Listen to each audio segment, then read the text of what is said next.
Chapter 5 Growing Pains 3 days later, a herd of medium-sized iguanodontids grazed on the foliage. Though they are only known from fossilized footprints and scattered remains, these herbivores will be referred to as Gynodromius, or trickster demon runner, as these 20-foot animals were tricky to catch. With nimble legs and a gracile build, they were built for speed. They also had something revolutionary in their heads. No, it most certainly was not their brains, which were relatively small, as was the case with the vast majority of herbivorous dinosaurs. No, they had a remarkable adaptation in their jaws. They and their relatives were some of the first dinosaurs that could chew their food. Unlike the sauropods who had to swallow gastrolith stones in order to grind up vegetation, Gynodromius had a beak-like structure that would strip plants, and then they would grind the food in a battery of molars. This made them highly efficient at extracting calories and nutrients from tougher vegetation. This strategy would serve their descendants, such as the duck-billed hadrosaurs, like Parasaurolophus and Edmontosaurus, very well, as they would become some of the most numerous and widespread herbivores. There was a good reason these dinosaurs traveled in herds. One reason was that though they were big at 20 feet and around a ton to a ton and a half apiece, they still were extremely vulnerable to all of the predators of the Chemchem. They lacked the extreme size and weight of sauropods or the thick armor and spikes of the nodosaurs and ankylosaurs. They may have been fleet-footed, but they were still very vulnerable to ambush. That was another reason they traveled together. Multiple pairs of eyes and ears would have a much less difficult time in detecting a potential attack. For now, they continued to munch on their greens. They hoovered up the low-lying vegetation at a rapid pace. Suddenly, one of the Gynodromius took off. The rest followed suit as Crystal came crashing through the vegetation.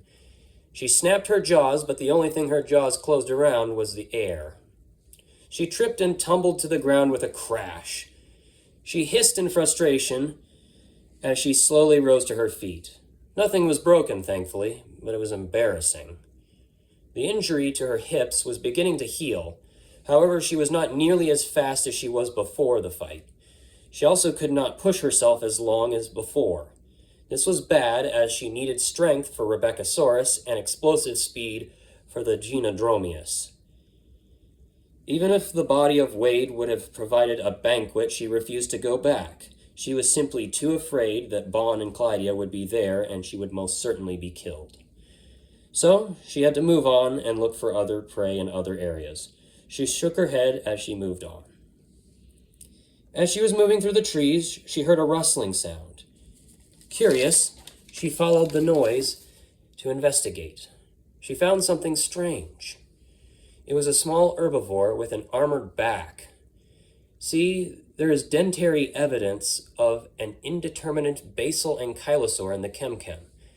While this is fragmentary, we can piece together Arida pelta, or arid shield, using rough estimates from relatives. This male was about 15 feet long and weighed about 1,500 pounds to a ton. He snipped off plants with his beak. Despite his appearance, his closest relatives were actually the Gynodromius. They both were ornithians, meaning bird-hipped, as their hips were similar to that of birds. Despite this, birds are saurischians, or lizard-hipped, like Crystal, as they were both theropods. Crystal was not sure what to make of the Arida pelta. They were not extremely common, and her parents never hunted them, so she did not even know what they tasted like. Still, she was extremely hungry, and was not about to be picky. She approached the Arida pelta cautiously. It had, by this time, noticed her and was on alert. He grunted and began to swish his tail back and forth. She snapped her jaws, missed, and received a painful thwack to the snout. She stumbled back and shook her head. Ouch! That hurt! Ordinarily, this would be the point where Crystal would cut her losses and leave. However, the pangs of hunger that ravaged her stomach urged her on. She focused and moved in again. She circled the Arida pelta, looking for some sort of opening. She had to be careful around the short but dangerous shoulder spikes. She charged, and the Aretapelta swung its tail again, but Crystal was ready this time. She dodged the swing and grabbed one of the Aretapelta's hind legs and pulled back. The Ankylosaur fell flat on the ground. Crystal then flipped her prey onto his back, where he flailed his legs uselessly like a turtle. Crystal's razor-sharp teeth shredded through the Aretapelta's soft underbelly like paper, and he stopped struggling as he succumbed to blood loss. Crystal ripped off chunks of flesh and gorged herself. For the first time since the fight with Bon and Clydia, Crystal had something to eat. She swallowed the meat down greedily as she feasted. After a while, she was stuffed and resting. She rumbled contentedly as her chest rose and fell. Her hips still hurt, but at least she was well fed. As she began to drift off, she heard footsteps and a low growling. She looked up and saw her two nemeses, Bon and Clydia. Bon approached her, hissing as Clydia dug into the Aretapelta carcass. Crystal merely hissed and began to back away, careful not to take her eyes off of the Arachidiosaurus pair this time. Only when Bon had finally decided to join his mate at the carcass did Crystal turn and run off. She did not stop for a while, but when she did, she found herself near the edge of the forest again. That's when she heard the thunderous footsteps. They hailed the arrival of a massive herd of titanosaurs. Though not officially described, they will be referred to as Ambuloturus, or the Walking Tower. The name certainly fits. The size and scale of these animals were comparable to that of buildings. At up to 95 feet long and weighing in at a scale-destroying 60 to 65 tons, they were more than twice the length of the Rebeccasaurus and 5 times heavier.